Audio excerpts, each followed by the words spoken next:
They say life doesn't give you warnings before it wrecks you, but I swear. In the beginning, everything felt like it was finally going right. My name's Zachary, Zach for short. 34. Regular guy. I've got a decent job in IT. I cut the grass on Saturdays. I donate blood when the Red Cross texts me, and until recently, I thought I was living in a love story that just hit a rough chapter. Lauren, my wife, she's always been a little mysterious. Not in a bad way, just hard to read. The kind of woman who'll laugh at your dumb joke but never tell you what she's really thinking. You know, like you're constantly playing chess but you never got the rule book. We'd been married 5 years, and I won't sugarcoat it. Year 4 sucked. Distance had crept in like mold under the tiles. Fewer kisses, less talking, more silence at dinner, more scrolling on our phones in bed. She traveled for work a lot, marketing job, lots of conferences and team offsites. And I stayed behind, holding down the house, cooking for one, hoping things would shift. I even thought maybe it was me. Maybe I was too boring, too steady, not passionate enough. I asked her once if she still loved me. She didn't say no, but she didn't say yes either. Then, out of nowhere, she sat me down on the couch one Saturday morning, eyes wide like she'd seen a ghost, and told me she was pregnant. I swear, time stopped. My heart stopped. I just stared at her like she'd spoken in a different language, and when it sank in, I cried, not ashamed to admit it. I cried like I was 12 again, and just found out Santa wasn't real, except in reverse, like life had surprised me with a miracle I didn't think I'd ever get. We'd been trying a few years back, nothing serious, but you know how it goes. If it happens, and then it didn't, and then we stopped talking about it. But now? A baby? I wrapped my arms around her, buried my face in her shoulder and whispered, "We're gonna be okay. We're gonna be more than okay." She laughed, kissed the side of my face, said something about cravings and mood swings and needing a bigger bed. It felt like the reset button had finally been hit. We started painting the nursery, light sage green with white trim. We picked out names, Liam for a boy, Ivy for a girl. I brought home prenatal vitamins and ginger tea like some kind of nervous intern trying to impress the boss. I even started writing a journal, something the kid could read one day. Day 3. Your mom craved tuna salad and mini marshmallows. I made it for her. I love her. I love you already. Cringe? Maybe. But it felt real. It felt right. Lauren started smiling more, touching my arm when she walked past, curling into me at night like she used to. We were laughing again, planning again. The spark? It was back. I thought we'd survived the storm. I had no idea the storm hadn't even started yet. I don't know what woke me up first, the glow or the whisper. Maybe it was both. The room was dark, except for this soft, flickering light reflecting off the far wall. At first, I thought it was lightning. Then I realized it was Lauren's phone screen. She was sitting on the edge of the bed, turned slightly away from me, legs crossed, one hand over her mouth like she was trying not to breathe too loud. I squinted at the digital clock. 3:07 a.m. I almost said something, just a sleepy, "Everything okay?" or "You need something?" But something about the way she moved, slow, careful, like a deer in a clearing, made me pause. She got up and walked across the room with that particular kind of silence you only use when you're not supposed to be awake. She didn't turn on the hallway light. She just stood by the window, her back to me, and pressed the phone to her ear. And then she spoke. At first it was just quiet murmurs, nothing I could make out. I rolled onto my side slowly, carefully, and pulled the blanket up around my chin like I was shifting in my sleep. Eyes mostly shut, ears wide open. She wasn't crying. She wasn't upset. If anything, her voice sounded calm, too calm, like someone rehearsing a lie they've told before. "He doesn't know. He has no idea." A pause. "Yeah, no, I swear. He thinks it's his." My heart started racing, pounding so loud I thought she'd hear it across the room. "I told you," she continued. "As long as everything goes smoothly, he'll never find out." I felt the air leave my lungs like I'd been sucker punched. I froze. My first instinct was denial. I told myself I'd misheard, that maybe she was talking about something else, a prank, a misunderstanding, anything but that. But deep down, in the gut where real truth lives, I knew. That wasn't a joke. That wasn't a dream. That was my wife, talking about our baby. My body went completely still. I didn't move a muscle. I just laid there in the dark, my eyes shut tight, heart screaming, stomach flipping. She kept whispering for a few more minutes, something about Andrew, and laying low, and making sure he keeps his distance. Her voice got softer the longer she talked. At one point she laughed. I wanted to scream, to sit up, to demand answers, to end it right there. But I didn't. I played dead, because some part of me knew, if I confronted her now, I'd get lies, panic, maybe even gaslighting. I needed more. I needed proof. I needed to be smart. So I laid there, letting my world unravel one quiet syllable at a time, pretending to sleep while my marriage bled out in the dark. I didn't sleep at all that night. After hearing her whisper those words, "He thinks it's his," I just laid there in the dark, frozen, hollow, trying not to breathe too loud. I could feel her slip back into bed sometime around 3:40, curling up behind me like nothing had happened. I didn't move. I didn't say a word. But I wasn't done. I didn't want guesses. I wanted certainty. Not just a suspicion. I wanted the facts. Cold, clinical, final. And I knew just how to get them. The next morning, I played it cool. Made her coffee, rubbed her back while she complained about hip pain, smiled at the way she winced dramatically just to get a laugh. And then I said it. "Hey babe, I was reading this article about prenatal screenings. Says it's good for both parents to get checked. Blood type, genetic markers, that sort of stuff. Wouldn't hurt to be thorough, right?" She looked at me a little confused. "We already did most of that at the OB." I shrugged. "Yeah, but that was mostly for you. I thought we could go together. Make a day of it. I already booked us in. Small clinic, not far. They bundle it as a couple's wellness panel. Just basic stuff, super safe for the baby." She hesitated. I leaned in and kissed her cheek. "Come on. Let's do it right. I want to be the best dad I can be." And just like that, she agreed. I had already spoken to the lab. Told them the truth. I didn't want a wellness panel. I wanted a non-invasive prenatal paternity test, the kind where they extract fetal DNA from the mother's blood and compare it to the father's. All I needed was a cheek swab from me and a little blood from her. They were discreet. No questions, no names on the envelope, just numbers. Exactly what I needed. So we went, held hands in the waiting room, laughed about the tacky wallpaper and how the receptionist looked like she hated joy. She gave her blood without blinking. I did my swab and joked about feeling like I was on CSI. We left with smoothies and matching wristbands. She thought it was cute. I thought it was evidence, and all I had to do was wait. The DNA results came back exactly 1 week later. I was sitting in my car, parked outside a coffee shop we used to go to every Sunday. I hadn't been back since the "we" part stopped feeling real. The email popped up at 10:13 a.m. Subject: paternity test results. Confidential. I opened it with hands that didn't shake. That surprised me. I guess when you've already been gutted, the scalpel doesn't scare you anymore. Probability of paternity, 0.00%. I stared at that number like it might change if I blinked long enough. But no. It sat there, final and cold, like a death certificate for my last remaining illusion. 0. Not low, not inconclusive. 0.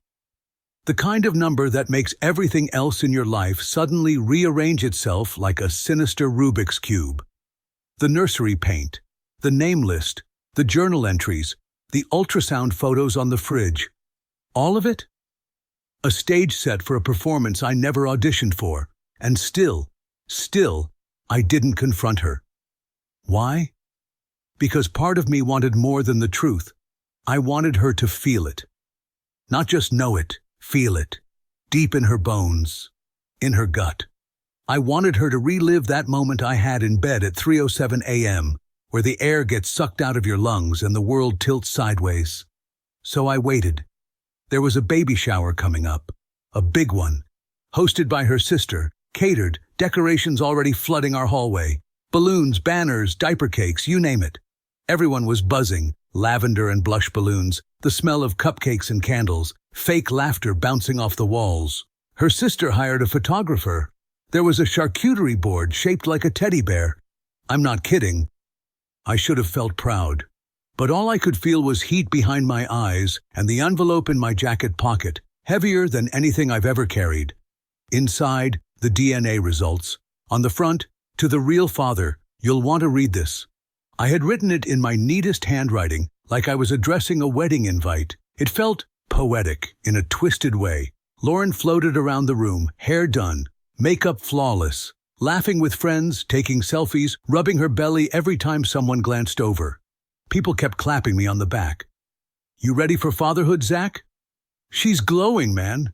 You're one lucky guy. This baby's gonna have your eyes, huh? And I nodded, smiled, even joked, because that's what liars do. And if she was going to lie her way through this day, so was I. But I had something she didn't. An ending. The gift opening part came later, after the games and the guess the diaper smell nightmare I pretended to enjoy. Lauren took center stage in a cute white dress with her little bump on full display, sitting in a chair surrounded by pastel gift bags. She opened bibs, stuffed animals, tiny socks, all accompanied by awe and way too many iPhone flashes. And then, my turn. I stood up. Hey, I said, raising my hand a little. I've got something too. She beamed. From you? I thought you said you didn't get a gift. Oh, I did, I said, walking toward her. I reached into my jacket, pulled out the envelope. Here, I said, handing it to her. It's something personal. Should probably read it in private. But the room had already gone quiet. People leaned in, eyes curious, phones still rolling. Lauren gave me a confused smile, then tore the envelope open like it was a love letter. And then, silence. Dead. Oxygen sucked from the room's silence. Her smile collapsed in real time. Color drained from her face like someone pulled the plug. She read the first few lines, blinked hard, then reread them, probably hoping the words would change. They didn't. She looked up at me, eyes wide, lip trembling. I figured, I said softly, just loud enough for the people around to hear, you might want to forward that to Andrew. That envelope was a nuke, and I had just pushed the button in front of everyone she knew. Lauren was still staring at the letter like it might vanish if she didn't blink. She didn't blink. No one did. The baby shower, her moment, her big day, had gone from a celebration to a funeral for her carefully curated lie. Her sister leaned over first, catching the headline, Probability of Paternity, 0.00%. Her face twisted in confusion, then horror. Then the whispers started. What is that? What's going on? Oh my God. One of Lauren's friends, Jenny, I think, let out an audible gasp when she read the words over Lauren's shoulder. Another woman covered her mouth and slowly stepped back like the guilt might be contagious. I watched Lauren slowly look up at me, jaw clenched, face pale, pupils wild. For a second, I could see her scrambling behind her eyes, calculating how to fix it, flip it, lie her way out like she always did. But not this time, not today. What is this? She asked, voice cracking. You read it, I said evenly. You tell me. Her eyes flicked toward her phone, probably to text him, probably to disappear, probably to do anything but face the crater she created. Zach, can we talk? I raised a hand. No more talking, not here. But this is... Exactly, I said, louder now. This is the place.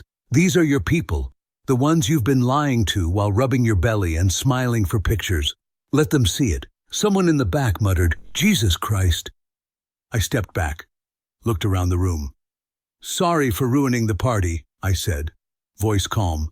Turns out I wasn't on the guest list for fatherhood. Then I turned. I could hear her calling my name.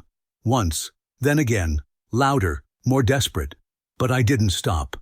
Didn't look back. Let her deal with the cleanup. Let her explain to her parents, her friends, her co-workers who'd all shown up wearing matching team baby pins like it was some kind of gender reveal Olympics. Let her spin that story alone. Because for the first time in weeks, I finally felt free. And I wasn't done yet. You'd be surprised how fast news travels when the truth is printed in black and white. I didn't plan to post anything. At first, I figured the letter did enough damage. Let the whispers do the rest. But then I got home, sat down on the edge of the bed, our bed, and saw her ultrasound photos still taped to the mirror. Her handwriting on the back of one. 8 weeks. Can't wait to meet you, Daddy. Daddy. That word hit different now. It felt radioactive. I stared at that photo for maybe a minute. Then I stood up, pulled it off the mirror, snapped a picture of it with my phone, and added it to the post. Here's to the most unforgettable baby shower I've ever attended. Turns out I wasn't the father, just the prop. Congratulations to the real dad, whoever he is. I didn't tag her, didn't have to. By the time I got out of the shower, it had over 200 likes. By lunch, 2,000. My DMs were flooded.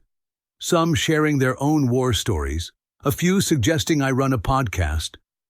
People started screenshotting her profile, digging up comments she'd left under his posts. Andrew, the co-worker, the so-called friend. Turns out his fiancée had no idea either. Oh yeah, did I forget to mention that? Because that came out too. Someone tagged her under my post, then her friends, then his office page. The internet didn't just connect the dots, it drew blood with them. And Lauren? Well, she went dark. Deleted her Instagram, locked her Facebook, even changed her WhatsApp profile pic to a blank gray silhouette, a digital disappearing act that only made it worse. People started asking questions, friends, family, her boss. By the end of the week, her reputation wasn't just cracked, it was in free fall. And me? I was already sitting in a lawyer's office, sliding that same paternity letter across the desk. I want a divorce, I said, and I want child support filed against the real father. You know how some people say, it's just a mistake, everyone deserves forgiveness? Those people never watched someone they loved carry another man's child while lying to their face. I wasn't angry anymore, not in the fire-breathing, break-the-windows kind of way. I was past that. This wasn't rage. This was strategy. After filing for divorce, my lawyer made one thing very clear. If the child isn't yours, you owe nothing. But if your name's on that birth certificate, so I acted fast. Had the letter notarized, petitioned the court to block my name from going anywhere near that document. My lawyer even included the paternity test results in the divorce packet, laminated like a trophy, just in case. Then came the next part, Andrew. Turns out, he had a lot to lose, too. His fiancée dumped him the day the story hit local gossip groups. She posted her own public goodbye. I almost married a man who got his coworker pregnant while planning our wedding. Thanks to the wronged husband for the heads up. You saved me years of therapy. Brutal. Beautiful. Andrew tried to play victim at first. It wasn't serious. It just happened once. We were on a break. Classic lines from the Cheaters Hall of Fame, but receipts don't lie. Screenshots started leaking from Lauren's cloud. She hadn't changed her passwords. Rookie mistake, messages, hotel confirmations, selfies with timestamps. Lauren's job got wind of it when someone emailed her boss anonymously with a subject line that read, "Your brand rep just made her personal scandal your corporate problem." Within 72 hours, she was on personal leave. Her mom called me. Can you believe that? Begged me to reconsider the public humiliation. I told her calmly, "You raised a woman who tried to trap someone into fatherhood and lie to his face every day. I'm not the problem here." Click. Lauren's family started backing away fast. Suddenly, I was getting messages from people I hadn't spoken to in years. Old college friends, neighbors. Yeah, it was nuclear. But for once, I wasn't the one standing in the blast zone. I was walking out of the smoke. Clean. After the legal dust settled, I moved out of the house, just boxed up what was mine and left the keys on the counter. I even left her a note. Don't worry, Lauren, I'm not taking the couch. But you can keep the lies. Looks like you'll be needing them more than I will. I rented a one-bedroom near the lake. Nothing fancy, just mine. No pastel paint on the walls, no ultrasound photos taped to the fridge, no fake future smiling back at me from printed sonograms. Just air. Real, breathable air. I picked up journaling again, but not for some kid that wasn't mine. For me. First page. This isn't a breakup, it's a resurrection. I started running again, cooking again, living like I didn't have to perform happiness for someone who faked it better than I ever could. Funny thing is, when people know the truth, the right ones stick around. Her friends? Most disappeared. Mine? Doubled down. We went out. We laughed. They toasted to my liberation. Even my sister, who always thought Lauren was a little too curated, sent me a bottle of whiskey with a note that just said, 0%? Even my GPA was higher. Cheers. I could have let this whole thing turn me bitter. I didn't. I let it turn me awake. Lauren? Last I heard, she was still ducking questions. Her family backed off. Andrew lawyered up when my attorney came after him for child support. Guess being the real dad comes with real bills. But me? I'm good. Better than good. Because when someone hands you betrayal wrapped in a baby blanket, the best thing you can do? Burn it. And build something new from the ashes.